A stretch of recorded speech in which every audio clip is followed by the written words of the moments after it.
Welcome to the Eden Podcast, where we true the verse of Genesis 3:16, and we discover that God didn't curse Eve or Adam or limit woman in any way.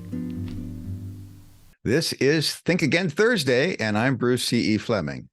We're going to take a look today at the Book of Eden, chapter 3, where we talk about the marriage model found in Genesis chapter 2, verses 21 to 25. While my wife Joy and I were doing our doctoral studies in theology in Strasbourg, France, I gained access to a centuries-old Bible that had been used by John Calvin. That Bible is very different from modern Bibles in the way it's laid out on the page. There are no verse numbers. Instead, in the left and right side margins, there are the letters A, B, C, and D to set off each quarter of the page. That's not all I found strange. In a copy of Calvin's commentaries, I saw he had misinterpreted the Hebrew word ezer in Genesis 2:18.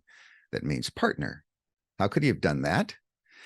Calvin was a reformer of the false doctrines and practices that had grown up over the centuries within the late medieval church. He managed to address and set right many things, but not everything. The Roman Catholic theologians of his day operated in a world of hierarchies in the church and in the home. Like these theologians, John Calvin promoted the false doctrine that woman had been created to be subservient to man. She had been created to be the man's junior partner. I was surprised to read Calvin's comment on Genesis 2:18. He described the woman as being, quote, like a cook's helper. Calvin's incorrect understanding of the meaning of the Hebrew word ezer was passed on to his followers. The results of this fundamental mistake gave a false tilt to much of the rest of the theology he wrote. This incorrect theology persists among many of his adherents to this day, but it must not stand. In the Garden of Eden, when the Lord puts the man into a deep sleep and makes the woman from his side, she takes her first breath and meets God. The man is asleep. The man and the woman each know the companionship of God before they meet each other. After that, God introduces and marries the man and the woman. Then they both know the one flesh companionship of one another. Genesis 2:24 to 25 describes their wonderful relationship in the presence of God. And I'm quoting, "A man shall be joined to his wife, and they shall become one flesh. The man and his wife were both naked and were not ashamed." From Genesis chapter 2, when the man and woman were in their ideal situation in the presence of the Lord God, their creator, we gain a very complete description of what God had in mind for marriage and how God had in mind that a man and a woman in any and all of the later generations after Eve and Adam should marry. These verses are very important for the understanding of what marriage is, and how God intended we get married is a very fuzzy idea in the minds of many people. A wedding in Africa. Let me tell you of an experience I had that drove me to study these verses in Genesis 2 more closely. One weekend in Africa, I went for one ceremony, but attended two. 7 students were going to graduate the next day from a small 2-year Bible school in the rainforest on the banks of the Ubangi River in northwest DR Congo. It was a good Bible school. All involved were dear believers in the body of Christ. I had been specially flown there in a small plane to be the speaker at their graduation ceremony the next day. There were 6 men and 1 woman who would receive their diplomas. But first, they had another ceremony to attend, and that one surprised me.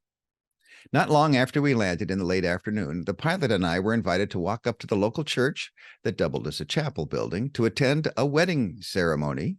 Into the church in slow procession walked all 7 students dressed in Western fashion to get married. There were 6 couples in all. It was pointed out to me that among the 12 people who filed into the church, there were the 7 graduating students. 5 of the students had brides who were not students, and 2 of the students would marry each other. The couples happily stood up front, ready to be married. There they gathered, along with their many children. Some of them were 6 or 7 years old. Perhaps I was utterly naive, but I was totally confused. I tentatively asked the dignitary next to me if this was the regular practice of their churches. Oh, yes. Before their graduation ceremonies from Bible school, the prospective graduates take part in a Christian marriage, white dresses and all. To my eyes, these couples obviously had been united long before this ceremony. Oh, why did they do it? I asked. Oh, they want to start their ministry careers having church-recognized Christian unions. That was good intent. But somehow I reasoned it was preferable for their unions to have been recognized by their families and their churches long before their relationships had gotten this far. Later the next day, I was winging my way over the rainforest, returning to my wife and child. We had gotten married in an obviously Western ceremony, too. That's when I doubled down to look for the ideal pattern from Eden for any and all marriages, man and woman. In Genesis 2:18, God observes that something is not good. In other words, the man is alone. So God will make another human. They will be a matched pair. In Genesis 2:19-20, it's observed that there is no counterpart to the man to be found among the animals, even though they are created beings, which are somewhat similar, also made from the ground, but different from him. They do not have the divine breath of life. The man recognizes that he is unique and alone as a human being. In verses 21-22, God creates a corresponding human being, but not from dust. Woman is specially and carefully made by God's hands, created from the very material of man. She is the resolution to the situation that was not good. In 2:23, the man joyfully recognizes that she appropriately corresponds to him and that she is the companion he was without. He is the male human, the Hebrew word is ish, and she is the female human, the Hebrew word is isha. God's work reaches completion with her creation. Together, they are the pinnacle of God's creative work. The ideal pattern. This first marriage, and the description of marriages to come, is the ideal pattern for all men and women to follow. I found the pattern has 4 points. I started out with just the last 3, but then I realized that there are 4 points to the marriage model in Genesis 2. Point number 1, each member of the union to be separately knows God personally. 2, the man leaves his birth family, and together with his wife, they establish a new family unit. His primary allegiance is no longer to his parents, but to her. 3, when the man leaves his parents to join his wife, his parents and all in his local society are put on notice that here is a new family unit. 4, because they are joined together in the presence of God, the church, the body of believers, recognizes their new family unit. Let's look into these 4 points a bit more. First, each member of the union to be separately knows God personally. In the beginning, when the man opens his eyes for the first time, he knows God and is known by God. In the beginning, when the woman opens her eyes for the first time, she knows God and is known by God. Each knows God in a personal and lively way. This should be very easy, but it's very hard for us to consider in a world filled with rebellion and death. We might ask, well, are they Christians? Or at least do they know God in the way that an Old Testament believer knows God? The short answer is yes. Yes, they do. Each is in a perfect relationship with God, knowing God. In this sense, we have 2 believers in God who will be coming together in marriage. This is the ideal. To first know God, and then, when it comes to marriage, to join together with another believer in God. Second, the man leaves his birth family, and together with his wife, they establish a new family unit. His primary allegiance is to her. The Hebrew word for to leave is azav. It can carry the meaning of to abandon. First, the man is the one who is the abandoner, the man. He is the one who forsakes and leaves his own family unit. He leaves. Such abandoning or desertion of his father and mother is observed and recognized by others. Reciprocal action on the woman's part is not required. In the Garden of Eden, there was nobody else around, and nobody had parents yet.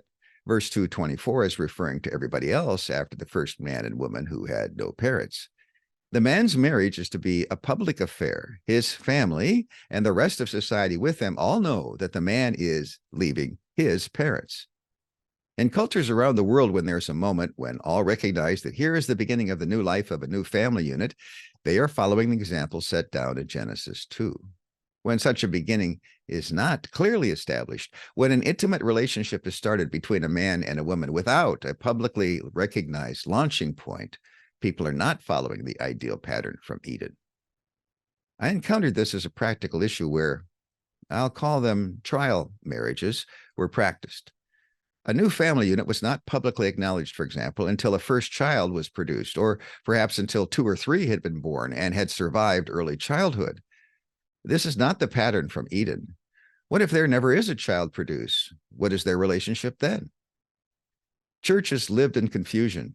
No church wedding had been held. No cultural ceremony had been held either. The parents had not definitely been left by the man. Yet, here was a couple living together. Were they married? Was the woman to be recognized as a wife of a certain man? Was that man considered to be married at all? Third, the next part of the ideal pattern is that the man cleaves, clings, or keeps close. The Hebrew word is tabak, to his woman. The verb expresses strong attachment and personal loyalty and commitment. The same verb is used in Ruth 1:14, where Ruth clings to her mother-in-law.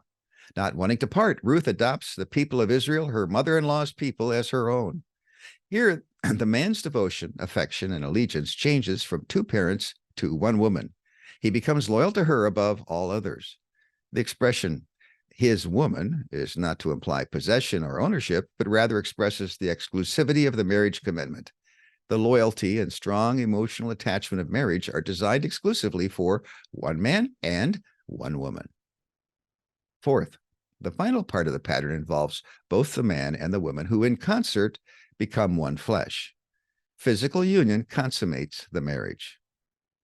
With these 4 points in the pattern from Genesis 2, a couple is married. And there's no need for a Western-style ceremony years later. But don't they have to get married Western style with a white dress for the bride and a formal church wedding? No, they don't. But these are serious questions in non-Western cultures. Adam and Eve didn't wear formal clothes to their wedding. They wore no clothes at all. They had no church building to get married in. They had no buildings. Yet their marriage is fully a model for all ages and all cultures. At the creation, when God builds the woman from part of the man, what has been 1 becomes 2. Then in marriage, what is formerly 2 becomes 1. When the words 1 flesh are used, flesh emphasizes the physical, 1 emphasizes their oneness or their unity. This Hebrew word for 1 stands for a unity with different parts. It's the word that's used in Deuteronomy 6:4. There it is written, "Hear, O Israel, the Lord our God, the Lord is 1." In some countries, for various reasons, up to 25% of a population may be unable to have children. According to traditional cultures, these marriages are incomplete. They are not valid marriages. It's possible to dismiss a so-called barren spouse, or one can add an additional spouse in order to have children. But even though the first couple was blessed by God to be fruitful and multiply, having children was not listed as a necessary part of creating a successful new family unit for those who would be married after them. The fact that Genesis 2 does not contain any requirement to have children was not communicated to the villagers in Congo where my wife and I used to work. As a result, church members were still breaking up or reordering their Christian family units. We have to learn the expectations of each local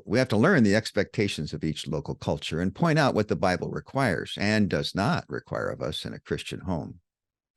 In the beginning, God could have made the 2 humans simultaneously from dust, but God chose instead to make one from the other, underlining their common essence. God could not have made that point more effectively. And marriage underscores this fact once again. God took 1 and made 2. In marriage, 2 joined to become 1. Genesis chapters 2 and 3 is written out in the structure of a chiasm, which is like a rainbow. The high point of it all comes in what came to be numbered as verse 25 of chapter 2. In verse 25, creation is complete. God has made a beautiful world. There is completion and harmony in all realms. Verse 25 sums up the situation regarding the man and the woman. They were naked and not ashamed. They had a perfect relationship with one another and with God. Some people add to what Genesis tells us about the beginning. They take what happened later on in our sinful history and project that back into the Garden of Eden. I'm sure you've come across this. I'm thinking specifically of the ideas of hierarchy and authority. In the beginning, in Genesis up to this point, God makes only 2 references to human relationships that involve authority. First, God has authority and rules over the humans in all that God commands and instructs. and God prohibits one tree from consumption. This is not to trap or trip up the man and woman. Rather, it serves as a positive function, for it's a visible reminder of their dependence on their Creator. By their obedience, they acknowledge God's governing right in their lives. By their disobedience, they would declare their independence from God. Second, one other authority structure spelled out. God tells man and woman to subdue the earth and to have dominion over its animal inhabitants. Conspicuously absent in Genesis 1 and 2 is any advice or command from God for man to exercise authority over woman. This is such an important subject that had such an authority structure been part of the creation design, God would have clearly stated it, along with the two other ruling relationships. The total absence of such a commission indicates that it was not part of God's intent. The two partners complement one another. Their relationship is characterized by mutuality, as they live harmoniously with each other as equal partners, and each lives in communion with the Creator, the superior of them both.